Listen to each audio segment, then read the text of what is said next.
الحمد لله نحمده ونستعينه ونستغفره ونؤمن به ونتوكل عليه ونعوذ بالله من شرور أنفسنا ومن سيئات أعمالنا من يهده الله فلا مضل له ومن يضلله فلا هادي له ونشهد أن لا إله إلا الله وحده لا شريك له ونشهد أن سيدنا ومولانا محمدا عبده ورسوله صلى الله عليه وعلى آله وأصحابه وأزواجه وذرياته أجمعين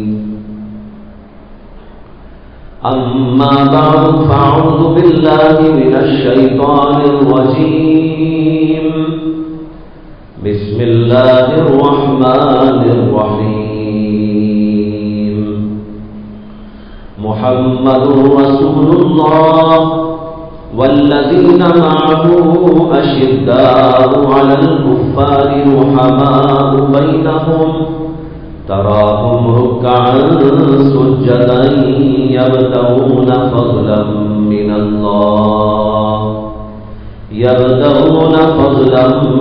الله ورضوانا سيماهم في وجوههم من أثر السجود ذلك مثلهم في التوراة ومثلهم في الإنجيل كزرع أخرج شطأه فآزره فاستغلظ فاستوى على سوقه يعجب الزراع ليغيظ بهم الكفار وعد الله الذين آمنوا وعملوا الصالحات منهم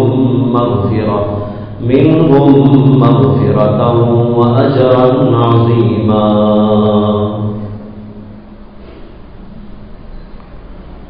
محترم حضرات، بھائیوں، بزرگوں اور دوستوں،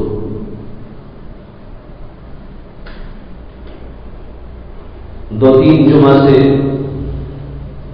اسی آیت کی روشنی میں یہ بات سمجھانے کی کوشش ہو رہی ہے کہ مسلمانوں کا معاشرہ کیسا ہونا چاہیے، کن خوبیوں کا حامل ہونا چاہیے. اسی سلسلے میں اشداء علی الکفار، اس کی تشریح آپ کے سامنے اس سے پہلے پیش کی گئی. اس کے بعد دوسرا جملہ اس آیت کے اندر ہے رحماء بینہم. حضرات صحابہ رضوان اللہ تعالی علیہ مجمعین کا جو معاشرہ تھا، اسلامی معاشرہ، مسلم معاشرہ، اس کی ایک اہم خصوصیت یہ تھی کہ وہ آپس میں ایک دوسرے پر رحیم تھے، کریم تھے، ایک دوسرے پر احسان کرتے تھے، ایک دوسرے کے ساتھ نرمی برتتے تھے، ایک دوسرے پر رحم اور کرم کرتے تھے. یہ اس معاشرے کا ایک اور امتیاز ہے. پہلے جملے میں تو کہا گیا تھا اشداء علی الکفار، کہ صحابہ وہ ہیں جو کفار اور کفر کے مقابلے میں بڑے سخت ہیں.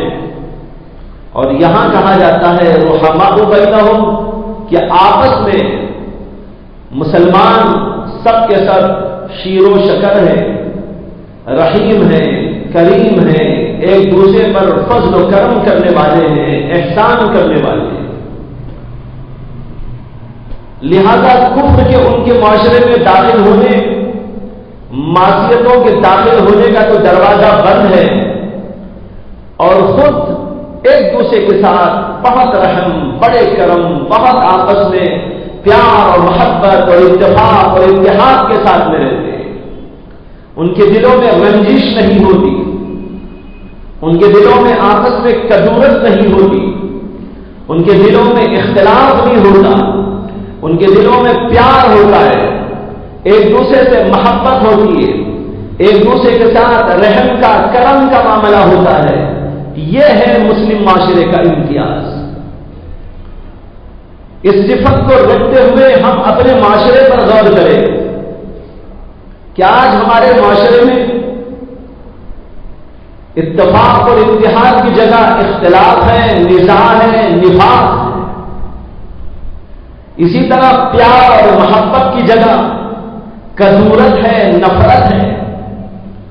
ایک دوسرے پر احسان اور ایک دوسرے کے ساتھ اچھے سلوک کے بجائے ایک دوسرے سے غداری ہے، ایک دوسرے سے بغاوت ہے، ایک دوسرے سے سرکشی ہے، ایک دوسرے کے ساتھ میں نا اتفاقی ہے، یہاں تک کہ کدورت حسد اور بغض کی حدود کو جا کر چھونے لگی۔ آج ہم لوگوں نے صحابہ والے معاشرے کو نہیں دیکھا، ان کے طرز عمل کو نہیں دیکھا، اور خود آپس کے اندر مختلف ہو گئے، اور اس اختلاف کے پیچھے یہی بات ہوتی ہے کہ آدمی اللہ کو پیش نظر نہیں رکھتا، اپنی زندگی اللہ کے لیے ہو، اپنی زندگی کا ہر کام اللہ کے لیے ہو، تو اس صورت میں آپس میں اتفاق ہی اتفاق ہوگا، نہ اتفاقی کے پیدا ہونے کا سوال نہیں۔ مثال کے طور پر ایک آدمی اگر کسی اچھائی کو دیکھ کر اچھائی کہے اور دوسرا آدمی مسلمان وہ بھی اچھائی کو دیکھے اور اس اچھائی کے بارے میں کہے کہ ہاں بھائی یہ اچھائی ہے، اب دونوں میں کوئی اختلاف نہیں، لیکن ایک آدمی کہے کہ بھائی یہ اچھی بات ہے، دوسرا مسلمان کہے نہیں نہیں یہ اچھی بات نہیں، چیز ایک ہی ہے۔ مثلا نماز کی اچھائی ایک آدمی بیان کرتا ہے اور دوسرا آدمی اسی معاشرے کا، مسلم معاشرے کا، نماز کے بارے میں انگلی اٹھاتا اور کہتا ہے کہ یہ غلط، اختلاف پیدا ہو جائے گا۔ اور یہ اختلاف اس لیے پیدا ہوا کہ دل میں یہ ہے کہ یہ اپنا مفاد چاہتا ہے اور یہ اللہ کو چاہتا ہے، یہ اللہ والا ہے، یہ دنیا والا۔ رخ بدل گیا، اللہ کی طرف سے رخ پھر گیا، اس لیے اچھائی کو برائی بولنے تیار ہو گیا۔ اسی طرح دوسری مثال لے لیجیے، ایک آدمی ہے وہ کسی غلط کو کہہ رہا ہے غلط، دوسرا آدمی کہتا ہے نہیں نہیں بہت اچھی چیز ہے، یہ کوئی بری چیز نہیں، اختلاف ہو جائے گا۔ ایک ہی چیز کو ایک آدمی اچھا بول رہا ہے، دوسرا آدمی غلط اور برا بول رہا ہے، اختلاف پیدا ہو جائے گا، اور یہ اختلاف اسی لیے پیدا ہوگا کہ ان میں سے ایک اللہ کے لیے بول رہا ہے اور ایک شیطان کے لیے بول رہا ہے۔ رخ دونوں کا بدل گیا، ایک اللہ کے رخ پہ چل رہا ہے، ایک شیطان کے رخ پہ چل رہا ہے، ایک نفس کے رخ پہ چل رہا ہے، ایک دنیا کے رخ پہ چل رہا ہے، ایک مفاد پرستی کے رخ پہ چل رہا ہے، مختلف جہتیں ہو گئی، اختلافات پیدا ہو گئے۔ اگر سارے کے سارے مسلمان ایک اللہ کے رخ پہ چلنے لگے تو آپ بتائیے کہ اختلاف پیدا ہونے کی گنجائش کیا ہے؟ کوئی گنجائش نہیں۔ صحابہ کا یہی مزاج تھا، حضرات صحابہ کرام کے اندر یہی اتفاق اور اتحاد، آپس میں ایک دوسرے کے ساتھ میں حسن سلوک، ایک دوسرے کے ساتھ میں رحم اور کرم کا معاملہ، یہ اسی لیے تھا کہ ان سب کا رخ ایک اللہ کی طرف تھا، مختلف جہتوں میں رخ نہیں تھا۔ اسی لیے محمد رسول اللہ صلی اللہ علیہ وسلم نے فرمایا انما الاعمال بالنیات، اعمال کا دار و مدار نیتوں پر ہے، جیسی نیت ویسے ہی عمل، جیسی نیت ہوگی عمل کا ثمرہ بھی ویسے ہی ہوگا۔ ایک آدمی ایک نیت سے عمل کرتا ہے، دوسرا آدمی وہی کام دوسری نیت سے کرتا ہے، دونوں کے اعمال ایک ہیں ظاہراً، لیکن حقیقت کے اعتبار سے دو الگ الگ چیزیں۔ ایک آدمی نماز پڑھ رہا ہے، اس لیے پڑھ رہا ہے کہ اللہ راضی ہو جائے، اور دوسرا آدمی بھی نماز پڑھ رہا ہے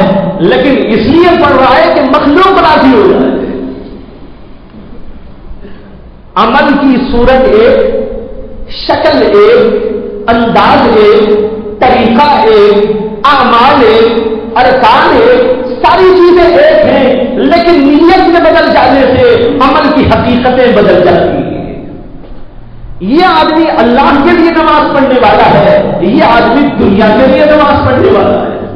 حدیث میں آتا ہے نبی اکرم صلی اللہ علیہ وسلم کے زمانے میں جب اللہ کے نبی علیہ السلام مکے میں زندگی گزار رہے تھے، آپ کو حکم آیا کہ صحابہ کو حکم دے دو کہ وہ ہجرت کر کے مدینہ چلے جائیں۔ صحابہ ہجرت کرنے لگے۔ پھر اللہ کے نبی کو بھی حکم آ گیا کہ آپ بھی ہجرت کر کے مدینہ تشریف لے جائیں۔ پھر جو صحابہ باقی تھے وہ بھی مدینے کو ایک ایک بار دیگر آنے لگے۔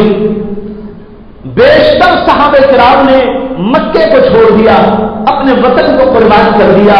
مکے جیسی مقدس سرزمین کو چھوڑ کر جانا کسی کے دل کو اچھا تو نہیں لگ رہا تھا۔ خود محمد رسول اللہ صلی اللہ علیہ وسلم جب مکے کو چھوڑ کے جا رہے تھے، بہت دور آگے پہنچ جانے کے بعد اللہ کے نبی علیہ السلام نے کعبے کی طرف رخ کر کے دیکھا اور اس کے بعد میں فرمایا تھا، کیا ہے کعبہ، میں تجھے چھوڑ کے جانا نہیں چاہتا تھا، لیکن کیا کروں کہ تیرے رہنے والے مجھے رہتے نہیں دے، اس لیے جا رہا ہوں۔ اللہ نے اسی وقت قرآن میں آیت نازل کر دی، ان الذی فرض علیک القرآن لرادک الی معاد۔ اللہ نے کہا بلا شبہ وہ ہستی، وہ اللہ کی ذات جس نے آپ کے اوپر قرآن اتارا ہے، وہ آپ سے یہ وعدہ کرتی ہے کہ دوبارہ آپ کو اسی مقام پہ لائے گی۔ اللہ نے یہ وعدہ پورا کیا۔ اللہ کے نبی بس مدینہ تشریف لے گئے۔ مدینے میں رہنے کے بعد پھر اس کے بعد ایک زمانہ ایسا آیا کہ مکے کو اللہ کے نبی واپس تشریف لے آئے، لیکن مدینے والوں سے حضور اقدس صلی اللہ علیہ وسلم نے وعدہ کر لیا تھا کہ میں اب جیوں گا اور مروں گا تو مدینے والوں میں جیوں گا، مدینے والوں میں مروں گا۔ مدینے کو چھوڑ کر مکے میں جا کے رہوں گا نہیں، آؤں گا الگ بات ہے، لیکن آؤں گا تو چلا بھی جاؤں گا۔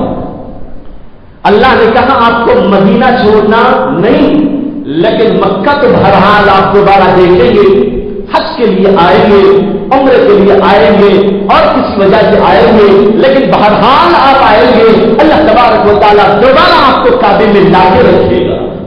بہرحال مجھے کہنا تھا کہ یہ واقعات اور حالات گزر رہے تھے، اسی درمیان میں ایک صحابی مکے کے رہنے والے تھے، انہوں نے بھی ہجرت کی اور مکے کو چھوڑ کر وہ بھی مدینہ تشریف لے آئے، لیکن ان کے مدینہ آنے کا مقصد کچھ اور تھا۔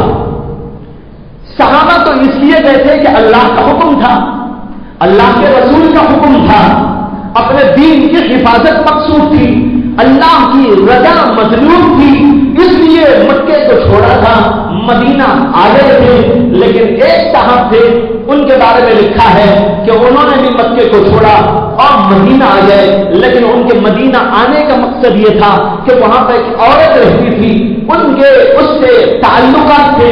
انہوں نے مکے سے اس سے پوچھا کہ میں تم سے شادی کرنا چاہتا ہوں، تم مجھ سے شادی کرنے کو تیار ہو؟ اس عورت نے کہا کہ تیار ہوں، لیکن ایک شرط ہے، وہ شرط یہ ہے کہ مکے کو چھوڑ کر تم مدینہ آ جاؤ۔ اگر مدینہ آ جاؤ گے، میرا گھر مدینے میں ہے، اس لیے مدینے میں ہماری شادی تمہارے سے ہو سکتی ہے، اس شرط کے بغیر میں تیار نہیں ہوں۔ انہوں نے کہا ٹھیک ہے، سب لوگ مدینے کو جا رہے، میں بھی مدینہ چلتا ہوں اور تمہارے سے شادی وہاں کر لوں گا۔ یہ کہہ کر مدینہ تشریف لے آئے۔ حضرات صحابہ کرام رضوان اللہ تعالی علیہ مجمعین کہتے ہیں جب اللہ کے نبی کو یہ بات معلوم ہوئی کہ ایک شخص نے مکے کو چھوڑ کر مدینے کی طرف ہجرت کی ہے اور اس کا مقصد ایک عورت سے شادی رچانا ہے، اللہ کے نبی علیہ السلام منبر اقدس پہ تشریف لے آئے اور کھڑے ہو کر صحابہ کرام کے درمیان میں خطبہ ارشاد فرمایا۔ وہاں لمبی چوڑی گفتگو ہوتی تھی، وہاں پر مختصر سا بیان ہوتا تھا۔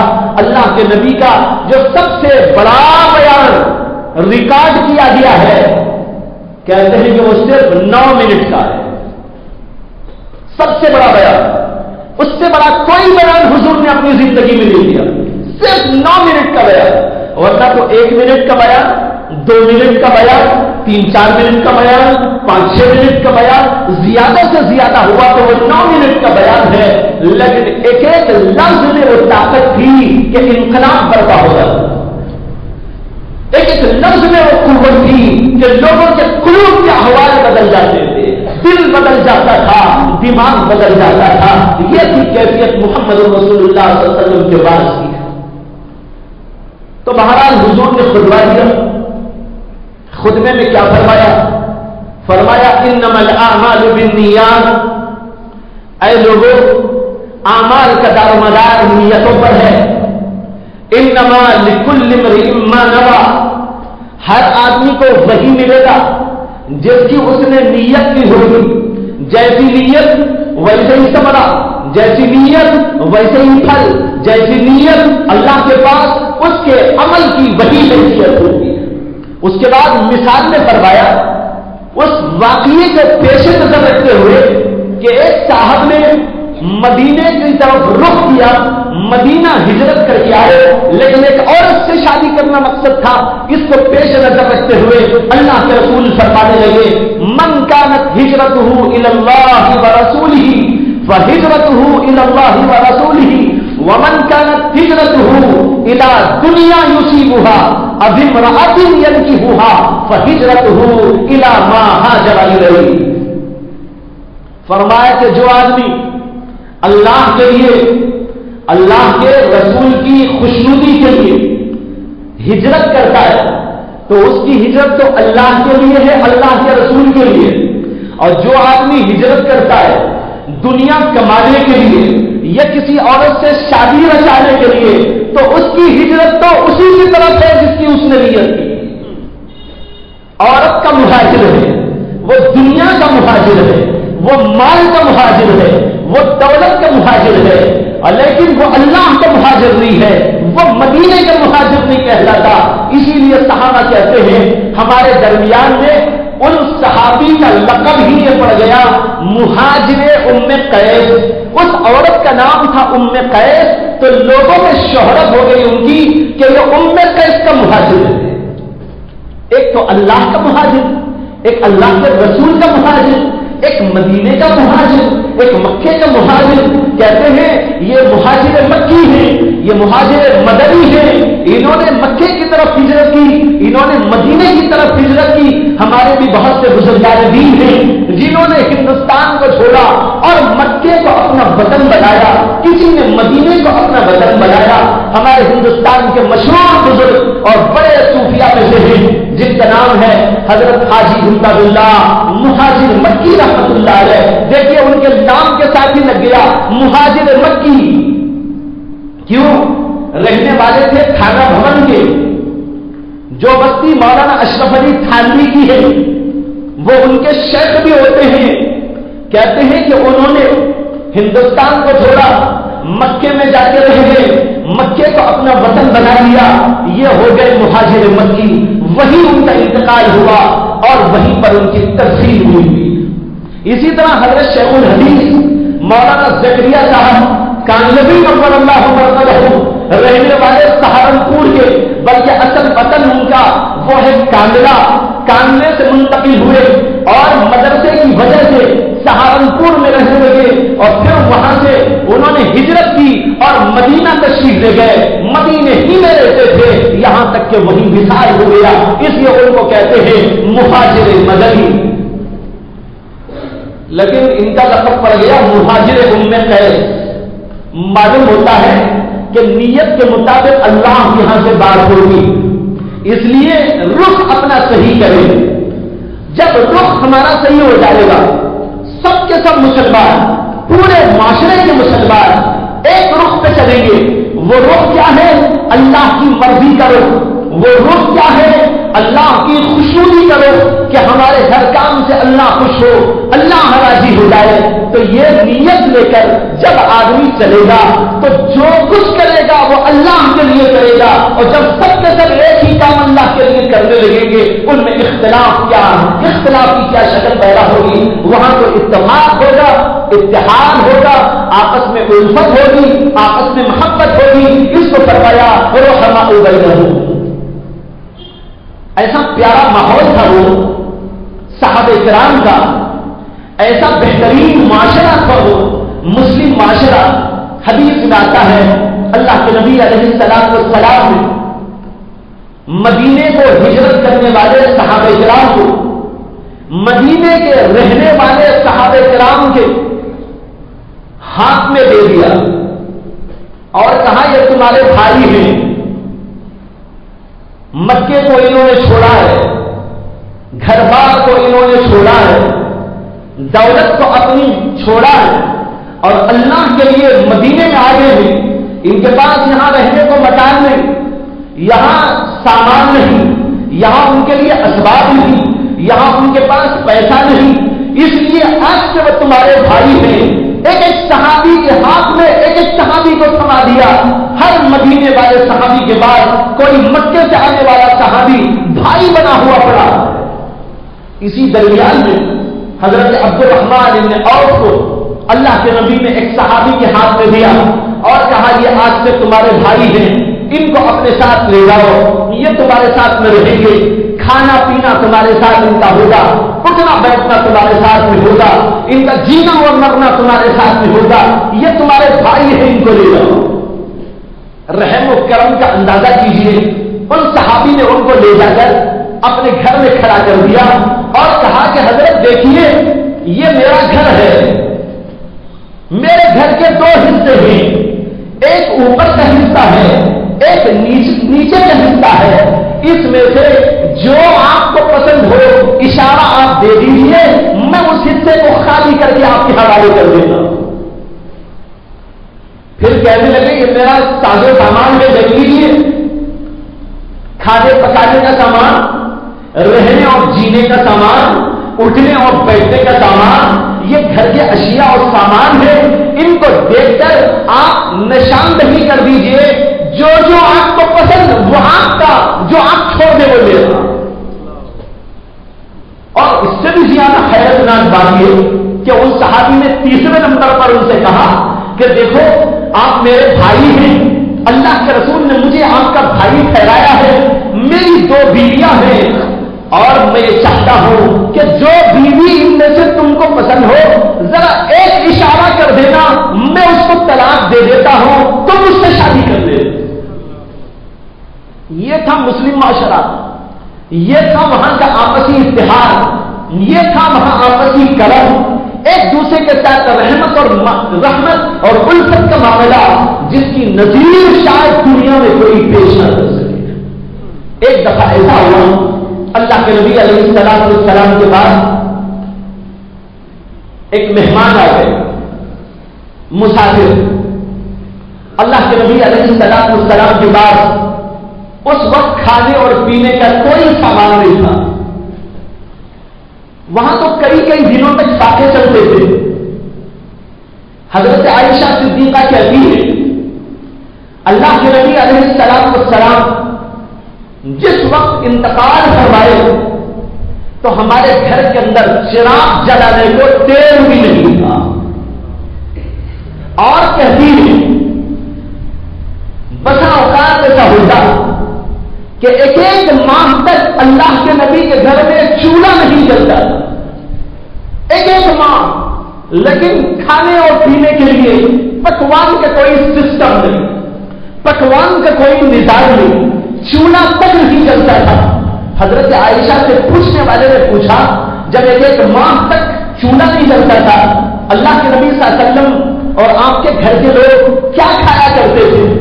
حضرت عائشہ نے کہا بس بغیر پکی جو چیز مل جاتی کھا لیتے تھے، کبھی کھجور کھا لیا، کبھی دودھ پی لیا، کسی نے کچھ کھانا بھیج دیا تو وہ کھا لیا، نہیں بھیجا تو دو دو تین تین دن کا فاقہ چلتا تھا۔ یہ تھی اللہ کے رسول صلی اللہ علیہ وسلم کی زندگی۔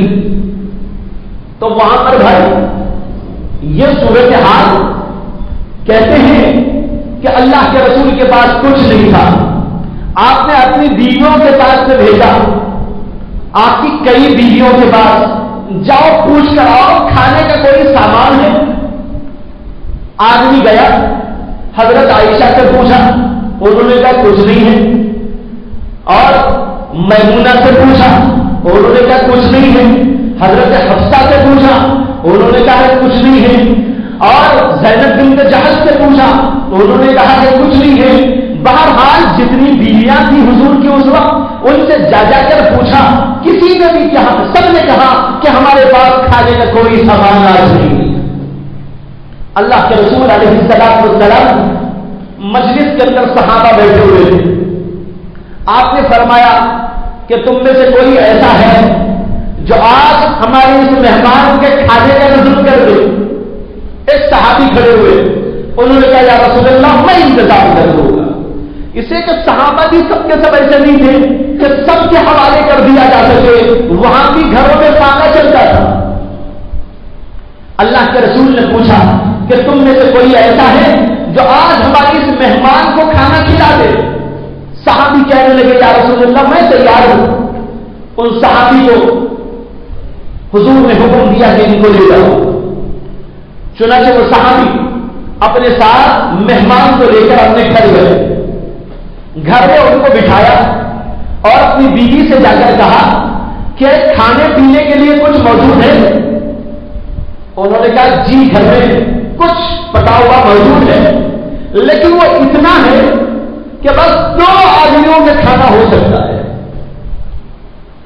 یہ 2 کا بھی پورا نہیں بلکہ ایڈجسٹمنٹ کے ساتھ میں 2 آدمی پورا کر سکتے ہیں، لیکن پیٹ بھر بھر بھی کھائے تو 1 آدمی کا سامان ہے، اس سے زیادہ کوئی سامان نہیں۔ انہوں نے کہا کوئی بات نہیں، میرے ساتھ اللہ کے رسول کے مہمان موجود ہیں، اب بتاؤ کہ کیا کریں؟ بچے بھی موجود ہیں، مجھے بھی کھانا ہے، تم کو بھی کھانا ہے، میں تو کھانا نہیں چاہتا، میں مہمان کو دے دیتا ہوں، تمہارا کیا خیال ہے؟ بیوی کہنے لگی میں بھی نہیں کھاتی، یہ مہمان کو کھلا دے۔ کہنے لگے کہ پھر بچوں کا کیا ہوگا؟ تو بیوی کہنے لگی بچوں کو میں بہلا کے سلا دوں گی۔ خیر انتظام کر دیا، دسترخوان بچھایا گیا، ایک طرف گھر والے صاحب، سامنے مہمان بیٹھ گئے۔ ان صحابی نے ان کی بیوی کو کہہ دیا تھا کہ چونکہ ایک ہی آدمی پیٹ بھر کے کھانا کھا سکتا ہے، پورے طور پر اگر کھائے تو 2 آدمیوں کی غذا موجود نہیں ہے، میں بھی اگر ان کے ساتھ کھانے میں شریک ہو جاؤں گا تو مہمان کے پیٹ کا پورا مسئلہ نہیں حل ہوگا، ان کی بھوک کا پورا انتظام نہیں ہو سکے گا۔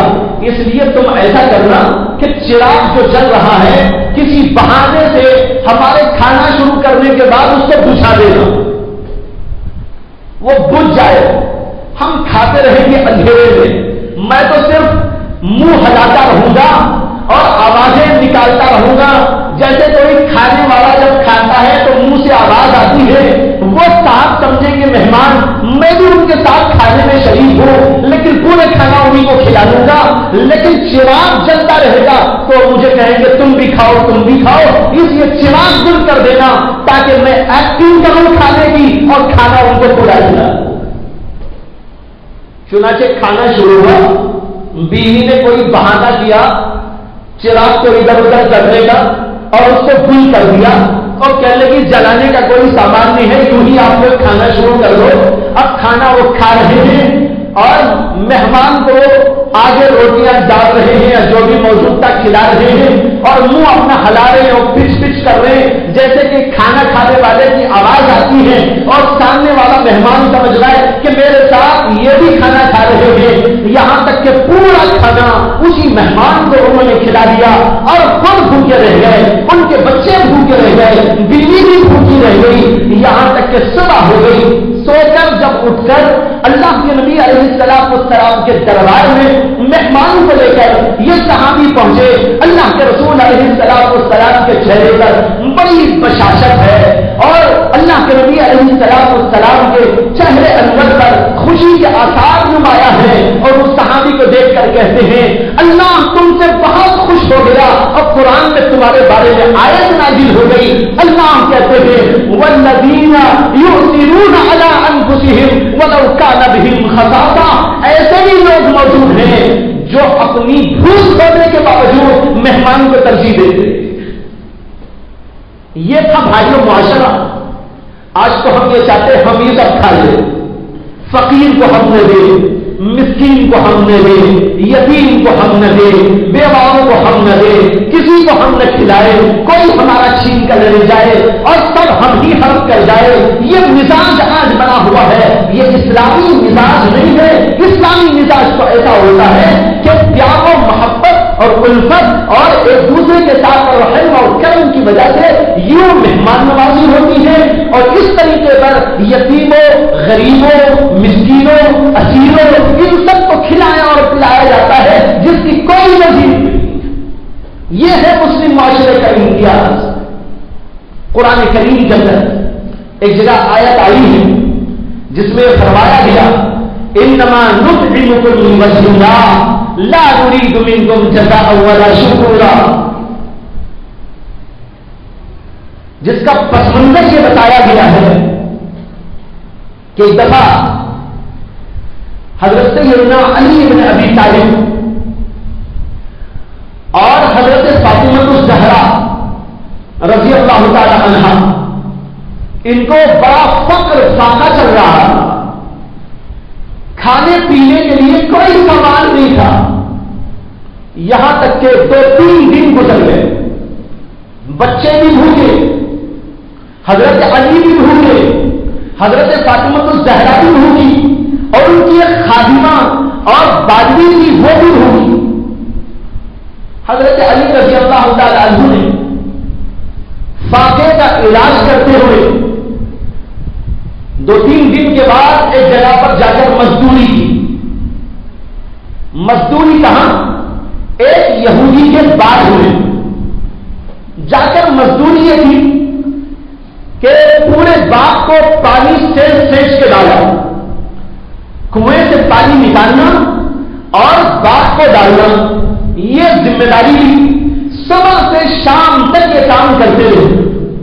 طے ہوا تھا کہ ایک ڈول کھینچیں گے تو اتنے پیسے دے دیں. اب صبح سے شام تک محنت ہوئی اور کچھ پیسے مل گئے. حضرت علی رضی اللہ تعالی عنہ نے ان پیسوں کو لے جا کر کچھ خریدی تھی, کچھ آٹا خریدا, کچھ اور چیزیں ضرورت کی خریدی اور ان کو لے جا کے حضرت فاطمہ الزہرا کو دیا کہ لو اس کو پکاؤ اور خود بھی کھاؤ, بچوں کو کھلاؤ. چنانچہ آٹا لے کر روٹیاں بنائی گئی اور کل کہتے ہیں کہ 4-5 روٹیاں بنی. اتنا ہی وہاں گنجائش, اتنی ہی گنجائش تھی اور کچھ سالن بنایا گیا اور کھانے کے لیے دسترخوان بچھایا گیا اور بیٹھ کے ابھی کھانا شروع ہی نہیں کیا تھا. اتنے میں کوئی دستک دینے والا باہر دستک دیتا ہے اور کہتا ہے فقیر ہو, مسکین ہو اور اللہ کے لیے کچھ دے دو. مانگنے والے نے مانگا تو حضرت علی رضی اللہ عنہ نے کہا یہ میری روٹی لے جا کر اس فقیر کو دے دو. حضرت علی کی روٹی فقیر کو دے دی اور باقی ابھی شروع بھی کی گئی تھی کھانے کی بات. اتنے میں ایک اور فقیر نے دستک دیا اور کہنے لگا میں یتیم ہوں, مجھے کچھ دے دو. حضرت فاطمہ الزہرا نے کہا میری روٹی لے جاؤ اور یتیم کو دے آؤ. اور تھوڑی دیر گزری تھی, ایک اور نے دستک دیا اور کہنے لگا میں فقیر ہوں, مجھے کچھ دے دو. حضرت حسن رضی اللہ عنہ کہنے لگے کہ میری روٹی اس فقیر کو دے دو. کچھ دیر کے بعد ایک اور فقیر آیا, اس نے کہا کہ مجھے اللہ کے نام میں کچھ دے دو. حضرت امام حسن کہنے لگے کہ میری روٹی بھی دے دو. یہاں تک کہ ایک روٹی باقی رہ گئی تھی, اسی روٹی کو 4-5 آدمیوں نے ملا کے کھا لیا. کہتے ہیں کہ اسی کے بارے میں آیت نازل ہوئی جس میں کہا گیا کہ یہ اللہ کے بندے یتیموں کو, مسکینوں کو, اسیروں کو کھلاتے ہیں. اسیر کے معنی ہے قید خانے میں رہنے والا قیدی آدمی، ان سب کو کھلاتے ہیں اور پلاتے ہیں اور یوں کہتے ہیں انما نطعمکم لوجہ اللہ لا نريد منکم جزاء ولا شکورا، کہ ہم جو تم کو کھلاتے ہیں ہم اس کا کوئی بدلہ تم سے نہیں چاہتے، ہم تو تمہارا شکریہ بھی نہیں چاہتے، ہم تو یہ کھلاتے ہیں تو صرف اللہ کے لیے کھلاتے ہیں، اللہ کے لیے کھلا دیا، سب کے سب بھوکے رہ گئے۔ یہ ہے مسلم معاشرے کا امتیاز، یہ پیار، یہ محبت، یہ دل کے اندر ایک دوسرے کی ہمدردی اور ایک دوسرے کے ساتھ غمخواری، یہ امتیاز ہے اسلامی معاشرے کا۔ ہمارے اندر بھی یہ چیزیں پیدا ہونی چاہیے کہ ہم بھی اسی طرح زندگی کریں کہ ایک دوسرے کے ساتھ میں پیار ہو، محبت ہو، الفت ہو، ایک دوسرے سے رحم ہو، کرم ہو، اس طرح کی ہماری زندگی ہو۔ دلوں کے اندر کوئی کدورت نہ ہو، دلوں کے اندر کوئی برائی نہ ہو، دلوں میں حسد اور بغض نہ ہو، یہ صحابہ کرام کی زندگیوں میں موجود ہی نہیں تھا۔ آج ہماری زندگیوں میں یہ ہے کہ ایک دوسرے سے حسد پیدا ہو گیا، ہر آدمی یہ چاہتا ہے کہ دوسرا ذلیل ہو مجھے عزت مل جائے، دوسرا فقیر ہو میں مالدار بن جاؤں، دوسرا آدمی میرے سامنے ذرا کمزور ہو جائے میں اس کے اعتبار سے کمی تر ہو جاؤں، یہ ہماری خواہش و تمنا ہوتی ہے۔ اسی کا نام دراصل حسد ہے۔ جہاں حسد آتا ہے وہاں پیار و محبت کا نام نہیں ہو سکتا۔ بعض لوگ کہتے ہیں کہ ہمارے دلوں میں اس طرح کے جذبات آتے ہیں کہ دوسرا آدمی کمزور ہو جائے، دوسرا آدمی ذلیل ہو جائے، دوسرا آدمی نقصان والا ہو جائے، اس کی تجارت ٹھپ ہو جائے، وہ برباد ہو جائے، یہ دل میں تقاضے پیدا ہوتے ہیں۔ کیا کرنا چاہیے؟ جی یہ روحانی بیماری ہے، اس کا نام حسد کی بیماری ہے۔ اس حسد کی بیماری کے بارے میں اللہ کے رسول کا ارشاد ہے ان الحسد یاکل الحسنات کما تاکل النار الحطب۔ فرمایا اللہ کے نبی علیہ السلام نے حسد کی بیماری نیکیوں کو اسی طرح کھا جاتی ہے جیسے کہ آگ لکڑی کو کھا کے ختم کر دیتی۔ اب ایک آدمی ماشاءاللہ نمازوں میں نماز پڑھ رہا ہے، حج پہ حج کرنے جا رہا ہے، عمروں پر عمرے ہو رہے ہیں اور مہینے مہینے میں عمرے کرنے چلے جا رہا ہے اور معلوم نہیں کیا کیا لمبی چوڑی عبادتیں کر رہا ہے، لیکن اسی کے ساتھ حسد اور بغض اس کے اندر موجود ہے۔ حسد کی وجہ سے وہ کسی کو اچھا نہیں دینا چاہتا، وہ چاہتا ہے یہ ذلیل ہو جائے، یہ رسوا ہو جائے، یہ ٹھپ ہو جائے، یہ برباد ہو جائے، یہ کمزور ہو جائے، یہ یوں ہو جائے اور یہ یوں ہو جائے۔ اس کے دل کے اندر یہ حسد کی بیماری ہے۔ اللہ کے رسول کہتے ہیں یہ تمہارے سارے حج، یہ ساری عبادتیں، یہ تمہاری ساری ریاضتیں، یہ تمہارے سارے مجاہدات، یہ تمہاری ساری خدمات، ان کو حسد اسی طرح کھا جائے گا جیسے کہ لکڑی کو آگ کھا جاتی ہے تو سوائے راک کے ڈھیر کے کچھ نہیں ہوتا۔ وہاں جائیں گے قیامت میں تو کچھ نہیں ہوئے گا۔ اس لیے اس بیماری کو دل سے نکالے۔ سوال یہ ہے کہ کیسے نکالے؟ علماء لکھتے ہیں جس آدمی پر حسد ہو کسی کو، اس کو چاہیے کہ جس سے حسد ہو رہا ہے اس کے حق میں دعا کرنے بیٹھ جائے۔ دل تو نہیں چاہے گا، دل اندر سے کہے گا یہ برباد ہو جائے۔ آپ اللہ سے کہیے نہیں اے اللہ اس کو ذرا پروان چڑھا دیجیے گا، اے اللہ میں اس کے حق میں دعا کرتا ہوں اس کی تجارت کو فروغ دے دیجیے گا، اے اللہ میں دعا کرتا ہوں آپ سے اس کو بڑی عزت عطا فرما دیجیے، اس کو یوں کر دیجیے، اس کو یوں کر دیجیے۔ دل آپ کا نہیں چاہے گا لیکن پھر بھی آپ زبان سے کہنا شروع کر دیجیے۔ علماء لکھتے ہیں، صوفیہ بزرگان دین لکھتے ہیں بار بار یہ عمل کرنے سے انشاءاللہ چند دنوں کے بعد حسد کی بیماری ختم ہو جائے گی۔ اور دوسرا علاج یہ ہے جس سے حسد ہو اس کو سلام ضرور دیا کرے۔ جب بھی کہیں مل جائے سلام کرے، مصافحہ کرے، ملے۔ چند دنوں کے بعد انشاءاللہ حسد ختم ہوگا، حسد کی جگہ پیار اور محبت پیدا ہو جائے۔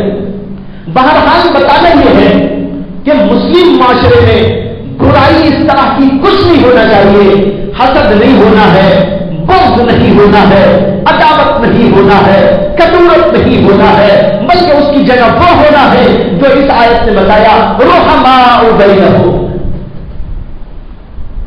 اس کے لیے محنت ذرا چاہیے، دلوں کی صفائی کا عمل چاہیے. جب عمل کریں گے تو انشاءاللہ دل صاف ہوں گے، پیار و محبت کی ایک فضا پیدا ہو جائے. اس کے آگے جملے ہیں، اب ذرا ان کے بارے میں کچھ عرض کرنا ہے. اللہ تعالیٰ نے آگے فرمایا تراہم رکعا سجدا یبتغون فضلا من اللہ ورضوانا.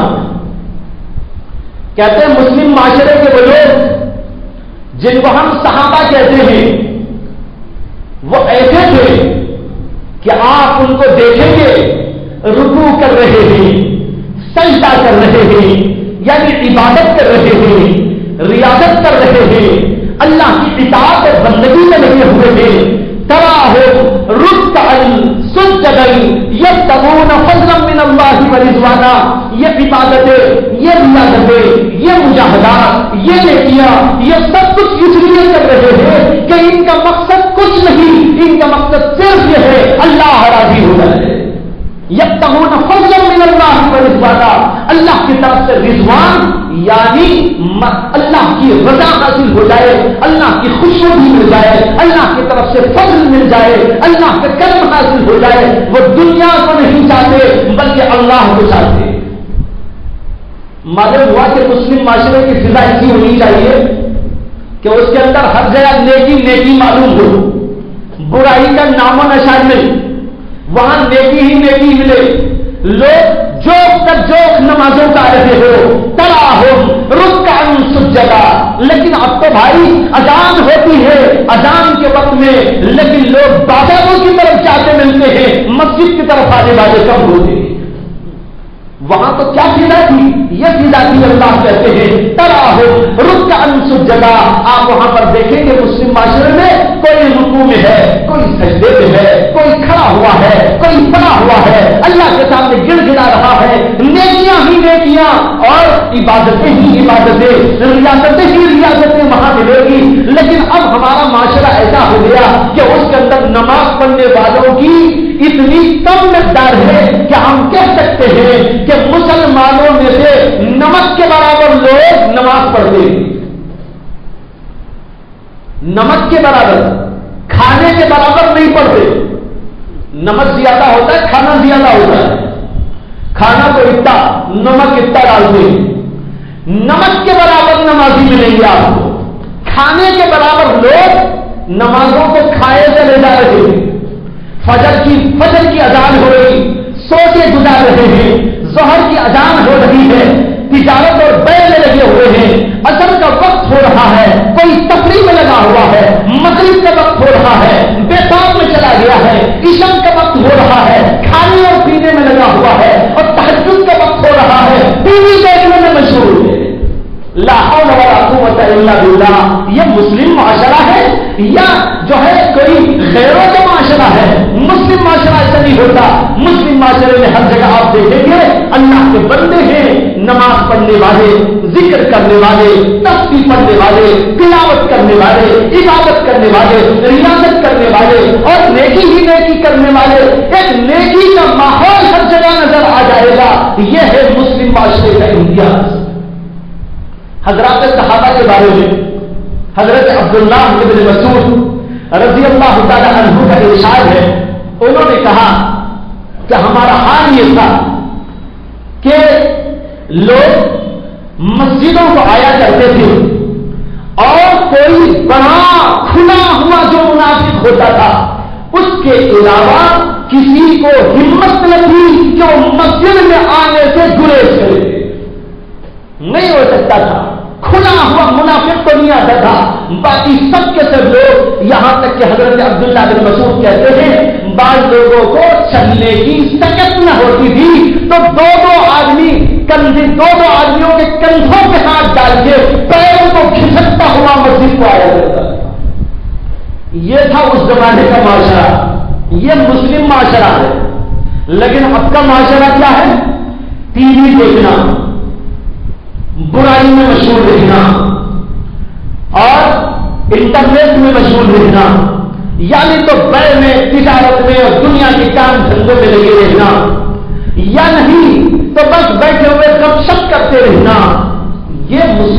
معاشرے میں ایسی ایسی ناپاک چیزیں، بری اور کبھی چیزیں پیدا ہو گئی کہ اصل مسلم معاشرے کے اعتبار سے ہم دیکھیں تو ان کو کوئی تعلق اس سے نہیں۔ کیسے ہو سکتا تھا کہ اس زمانے کے اندر کوئی لغویات کے اندر شامل ہو جائے؟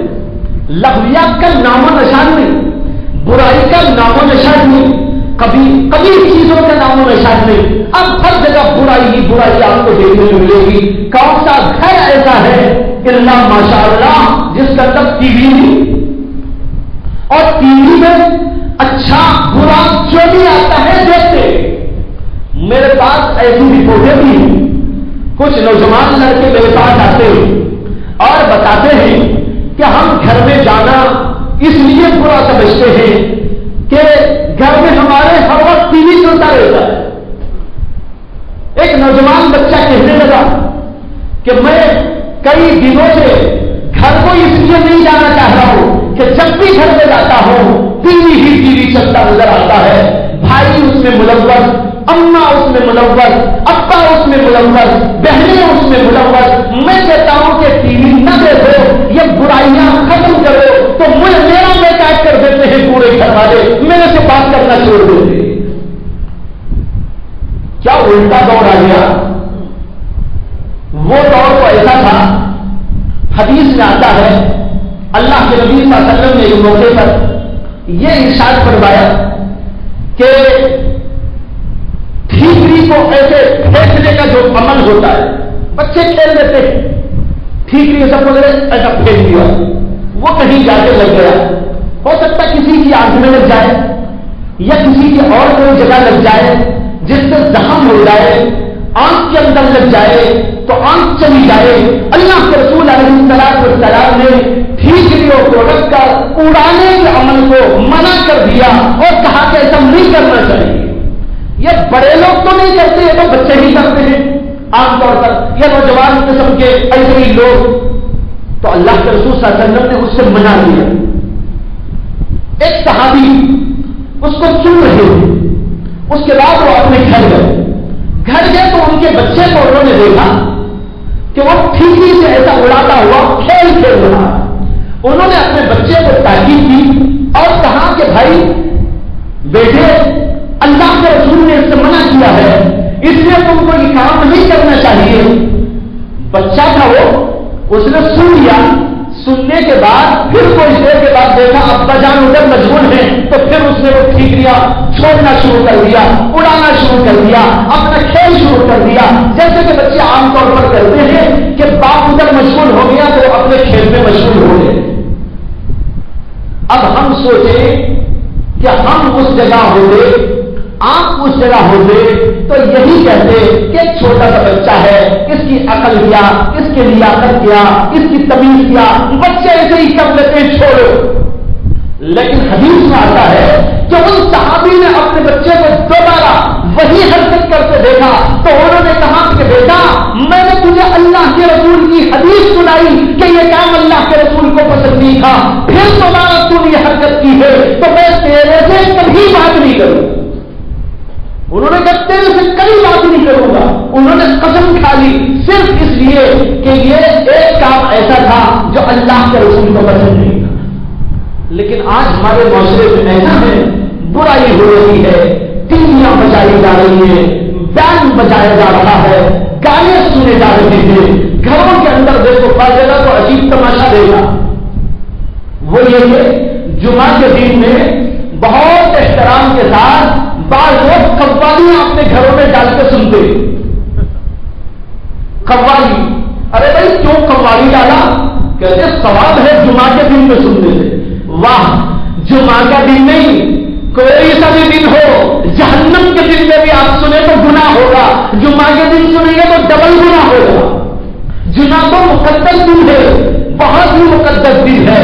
اس مقدس دن کے اندر بینڈ باجا، گانا بجانا یہ حرام اور ناجائز ہے۔ آج بھی حرام، کل بھی حرام، پرسوں بھی حرام، ہفتے کو بھی حرام، اتوار کو بھی حرام، منگل کو بھی حرام، پیر کو بھی حرام، صبح بھی حرام، شام بھی حرام، 24 گھنٹے کا حرام ہے۔ وہ کبھی حلال نہیں، جمعہ کے دن میں کیسے حلال ہو جائے؟ اس سے معلوم ہوتا ہے کہ مسلم مسلم معاشرے کے اندر جہالت بھی اتنی ہے کہ ان کو حق و باطل میں تمیز تک نہیں. یہ مزارات پہ جائیے، اولیاء اللہ کی مزارات، بڑے بڑے اولیاء اللہ، بڑے مقدس ترین حضرت خواجہ معین الدین چشتی اور حضرت یوسف دراز رحمت اللہ علیہ، اور اسی طرح نظام الدین اولیاء رحمت اللہ علیہ، اور اس طرح کے بے شمار اولیاء گزرے ہیں. ان کی مزاروں پہ آپ جائے، باقاعدہ وہاں پر ڈھول بجتا ہوا آپ دیکھیں گے، میوزک بجتی ہوئی آپ دیکھیں گے، اور یہ لوگ اس کو ایک مقدس عمل سمجھتے ہیں. اللہ کے رسول نے حضرت علی رضی اللہ تعالیٰ عنہ کو فرمایا کہ جاؤ، میری طرف سے تم کو حکم ہے، جہاں جہاں کسی قبر کو اونچا دیکھو تو اس کو پست کر دینا، اور جہاں جہاں گانے اور بجانے کے آلات دیکھو اس کو توڑ کے ختم کر دے. فرمایا کہ مجھے اللہ نے اس لیے بھیجا ہے، اس مقصد سے میں دنیا میں آیا ہوں، برائی کو مٹانے کے لیے. آج گھر گھر یہ تماشا ہو. آپ بتائیے اللہ کے رسول کے دل پہ کیا گزرتی ہوگی. حدیث میں آتا ہے اللہ کے رسول علیہ السلام نے خود فرمایا کہ ہر جمعرات اور پیر کے دن میری امت کے اعمال میرے سامنے پیش کیے جاتے ہیں. ہر پیر کے دن اور ہر جمعرات کو اللہ کے رسول کے سامنے امتیوں کے حالات، امتیوں کے اعمال پیش کیے جاتے ہیں. آج امتیوں نے اس ہفتے میں یہ عمل کیا، یہ عمل کیا، یہ عمل کیا. جب امتیوں کی احوال، امتیوں کی اعمال، امتیوں کی برائیاں، یہ خباستیں جاتی ہوگی، اللہ کے رسول علیہ السلام کے دل پہ کیا گزرتی ہوگی. اس لیے بھائیوں ان سب چیزوں کو چھوڑنا چاہیے. یہ ہے ایک انداز مسلم معاشرے کا جس کو ان آیات کی روشنی میں پیش کیا گیا. اللہ تبارک و تعالی ہم سب کو توفیق عطا فرمائے کہ ہم بھی اسی طرح کا معاشرہ قائم کریں جیسے اللہ نے صحابہ کرام کے معاشرے کا ذکر فرمایا ہے. وآخر دعوانا ان الحمد للہ رب العالمین.